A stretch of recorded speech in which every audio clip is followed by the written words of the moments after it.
Hi Year 5. So if you could all get your Greek art booklets out for me, please. And turn to page 3. On this page, you will find a worksheet on one side, and this contains all of the different shapes of the vases that they used to use during the ancient Greek times, with the name for each of the style underneath. What I want you to do in today's lesson, this is an example that I've already made, I want you to draw with accuracy, focusing on the symmetry of the vases. I want you to draw 4 of the traditional ancient Greek vase designs, and I want you to label them underneath. I'm going to quickly go over how to draw some of the shapes, and I'm also going to show you how to lay it out so it looks like a nice little poster like this. So let's get started. I'm just doing it on this separate piece of paper. I want you to do it in your booklets. I am going to let you pick any of the vases, but to make it simple, I'm going to pick 4. You don't have to pick those 4, okay? You can pick your own. And we're going to start off by making the poster look attractive. So I'm going to start off by doing, in the middle of my piece of paper, I'm going to write Greek in capital letters, okay? And I'm doing this in a style. So I'm not doing bubble writing, I'm not wasting loads of time doing that. And then with smaller capital letters, I'm going to write ancient at the top, and I'm going to write vases underneath. Okay, just like that. If you've got any other ideas, okay, you can do that, but I don't want you to spend too long on creating the title for the middle of the poster. And then we're going to get started. I am going to first of all go for this part here, this design. And the way that I start that off, I'm going to see if I can get them both on. Yeah. The way which I'm going to start it is, I'm going to start off with the top of the part. I'm going to draw a line. Okay, can you see how I'm holding my pencil at least half the way down? I don't want any really harsh lines because this is sketching. And we're going to sketch the design until we get it right. So I'm going to do the top, and then I'm going to do the line underneath, which creates the lip of the vase. And I'm going to just join those up like so, nice and carefully. Okay, then I'm going to look at this. If you really want to be precise, you can use your ruler and you can measure. I'm going to measure by eye, and I'm going to say that it's roughly, the neck is that long. Okay, and it goes slightly out as it reaches the top. So I'm just going to do this and this. Okay, and then we need to know how wide we want it to go. We want it to go roughly that much wider. We do need to make it curved, but for now we're just going to do the width. And then we're going to do the length. So I would say it's about that long. Okay, draw a really faint line down, and then we're going to try and get this to be symmetrical. So we're going to go round, and we're going to go down. Okay, I'm going to turn the paper, and I'm going to go round, and I'm going to go down. Okay, now that part is quite tricky. If that means you need to do it a few times so that these two sides are equal, then that's fine. Once you've done that, we're about the little line down the middle, so we keep it nice and neat as we're going. Can we see that there's a little tiny gap between that and the very bottom of the part? So I'm just going to do a little line underneath, and then the very bottom of the part is slightly wider, and it finishes it in a bit of a block. And then all we've got left to do is add these handles. So the handles start, you see they kind of touch that top part there. So we've got that as a guide, and they go up and they finish there, up and they finish there. I actually want you to be pressing lighter than I'm pressing here. I'm only pressing with this pressure so that you can see quite clearly what I'm drawing.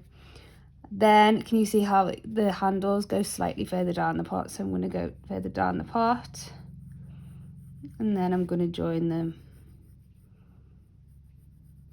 to the main base of the pot. Okay, so that one is done, and then I'm going to label it with the name underneath, like so. Okay, so I'm going to carry this on and do 4 pots. Think about your page, look at the layout that I've done here. So that's actually the one that we've just done. Then I decided to do a larger one. Here I've done a taller one, and here I've done one that's flat in the top. So it's a good variation of the different styles. I'm going to draw one more with you. I am going to go for, I'll go for the ones that you can see because I can't get both pages on. So I'm going to go for this one. I'm going to do it down here. So I'm going to start off doing a line for the top. You can use rulers, but you don't need to, okay? If you're going to do sketchy lines back and forth, you should end up with nice straight edges. And I'm going to curve them off like so.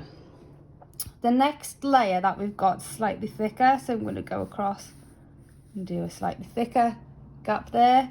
And can you see how it goes inwards? So we're just going to replicate that like so.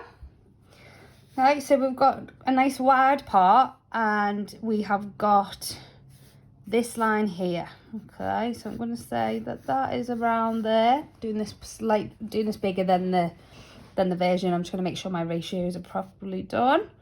Okay, so from there I'm going to join that up. So again, it's going to go in on an angle and in on an angle. And then this bottom part, I'm going to take it a little bit lower, which will be this. We're going to go slightly in, because that's where these handles will be. And then down, slightly in, and then down. I'm going to curve that a little bit more. The bottom bit there, it goes slightly out. So if you work basically from top to bottom, that way you're concentrating on each section, and you're going to get it a lot more symmetrical and a lot more accurate. If it's got any of the handles on, the problem with that is you have to get them to line up. Can you see if I was to draw a line across on the example, they are at the same point, and I think that's the best way to do it, and a line at the bottom. So I'm going to do that. So it's not quite halfway up, it's a quarter. So I'm just going to do a quarter line here. I'm going to rub this out later, that's just a guideline. And we're going to start here, and we're going to bring one line up. Okay, and then we're going to go round, and we're going to bring it back down to that side. We'll do the same on this one. So bring it up, and then bring it back down to this side. And then at that stage, you can kind of refine the part to whatever standard you want. Any guidelines that you don't want on there, okay, you can rub those out. And carry on doing this process, so just the drawing, until you get all 4 done. Take your time and make sure that they're accurate. I'm now going to zoom in and show you how I want you to do the next stage, which is to make them this nice terracotta colour, which will represent the colour which the vases would be made out of. So it was terracotta clay. And to do that, we're going to use a orange pencil. I'm just going to see if I can zoom in here. There we go.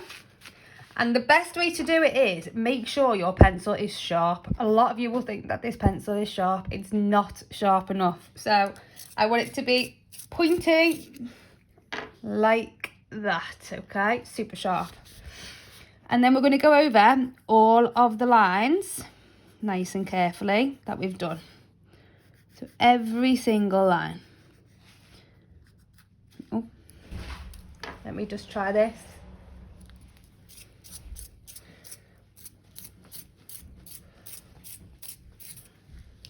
So you're probably going to have to sharpen your pencils a few times. while you're adding the colour, but it's going to make the best result. So definitely worthwhile. My lead keeps breaking, just bear with me.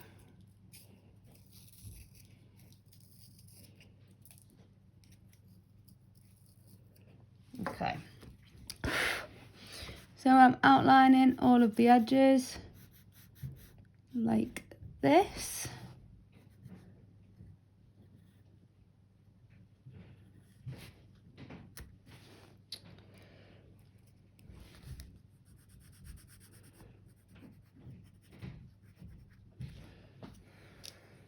This lead is not very good, sorry, I haven't got another one with me. Let's try and carry on. Hopefully it will work, that seems better.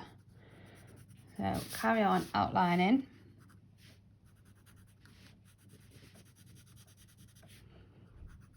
You notice that I'm not using really heavy pressure when I'm outlining, I'm still doing it in small motions. If you want to use a ruler for any parts that are here, again, you can do. Once you've got everything outlined like this, we're going to blend it into the middle to make it look three-dimensional. So to do this, you are going to start at the line that you've just done, okay? And you're going to use circular motion, and you're going to keep the tip of the pencil near the edge, and you're going to bring it in to the middle. And as you bring it in, you're going to use less pressure. Okay, so we're bringing it in. Go to the top, bring it in a little bit more. You can keep turning your page because you want the tip of the pencil to be against the edge, and that way you're going to get a more seamless blend and therefore a more three-dimensional vase. Okay, so that's the middle part done. This part here, I'm going to do exactly the same thing. I'm going to start off at the sides, blend it in, other side, blend it in. The top, I'm just going to blend it in like that. The handles of the vases are only very narrow, so you won't be able to blend it into white. But if you just do it nice and softly like this, and then the bottom of the part, if you also just work on the edges and fade it in. So that's what your finished result is. Draw all the pots first, then you can apply the terracotta colour to each pot to make it look three-dimensional. And the last thing that you can do is you can use a black pencil to go over all of the names of the vase styles. You could also refine your title slightly. I'll zoom back out and I'll just show you mine one last time. That is what I want you to all have finished by the end of today's lesson. Hopefully, they might even be a little bit better than mine because you're going to have more time. I look forward to seeing what you do, and please try your hardest. Please focus on it being accurate, and thank you very much.